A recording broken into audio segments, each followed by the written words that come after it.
Dans ce chapitre et les suivants, j'aimerais parler d'un aspect très important pour que votre lancement orchestré soit efficace pour convaincre votre prospect d'acheter le produit.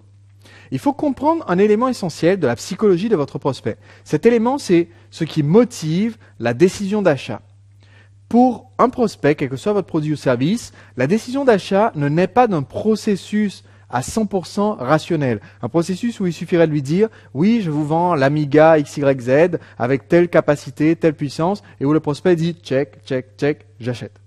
En fait, ce qui motive la décision d'achat, c'est avant tout un processus qui est émotionnel. Votre prospect sent que cette offre est faite pour lui. Il perçoit, il ressent que c'est le moment de se décider. Et au moment où il a pris la décision sur un plan émotionnel, il va la justifier, la valider avec un raisonnement logique.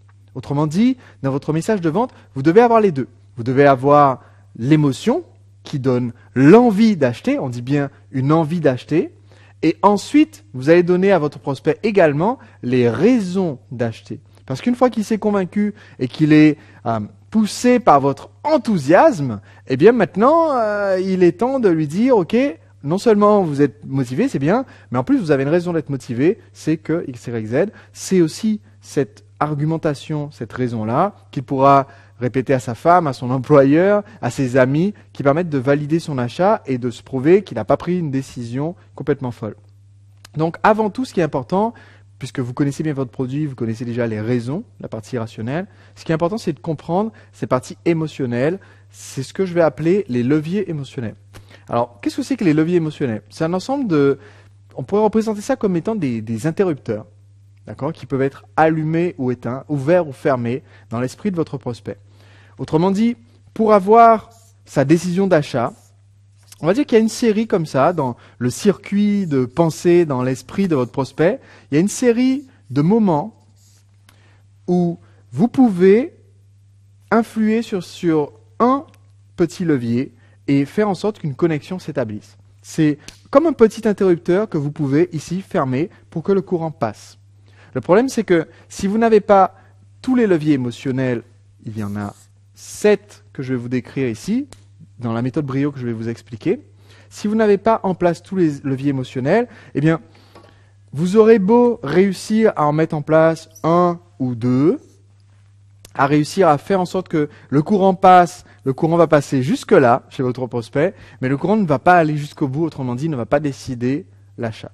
Donc, au cours des dernières années, j'ai étudié avec attention de nombreux messages de vente, j'ai étudié de nombreuses méthodes de vente parce que je cherchais à avoir une liste aussi exhaustive que possible de tous les facteurs qui poussent un client à l'achat.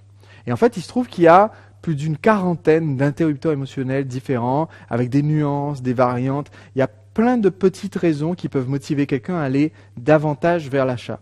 Mais parmi ces 40, il y en a 7 qui sont essentiels dans un lancement orchestré et qui font que le courant passe ou alors le courant ne passe pas. Les autres, ce sont un petit peu des accélérateurs. Les autres leviers émotionnels vont permettre de motiver un peu plus, ou si on le fait mal, un peu moins le prospect, mais ça ne fera pas la différence entre vendre ou ne pas vendre. Les 7 que je vais vous expliquer ici, ce sont ceux qui font la différence absolument. Et donc ces 7 facteurs qu'on va voir ensemble dans les prochains chapitres, c'est le focus, c'est-à-dire le thème de votre campagne, la création de confiance chez votre prospect. Ça sera aussi le fait de présenter pendant votre lancement et surtout au moment où vous allez faire votre offre, eh bien, la raison valable pour laquelle vous faites une proposition qui est exceptionnelle. Il va falloir, et on en a déjà parlé un petit peu plus tôt dans ce cours, que vous fassiez une offre qui soit, vous connaissez le mot, irrésistible. Il va vous falloir aussi, pour motiver votre prospect, eh bien, utiliser ce qu'on appelle des motivations secondaires ou bonus. On va utiliser une technique qui permet de rassurer le prospect, qu'on appelle le tour du propriétaire.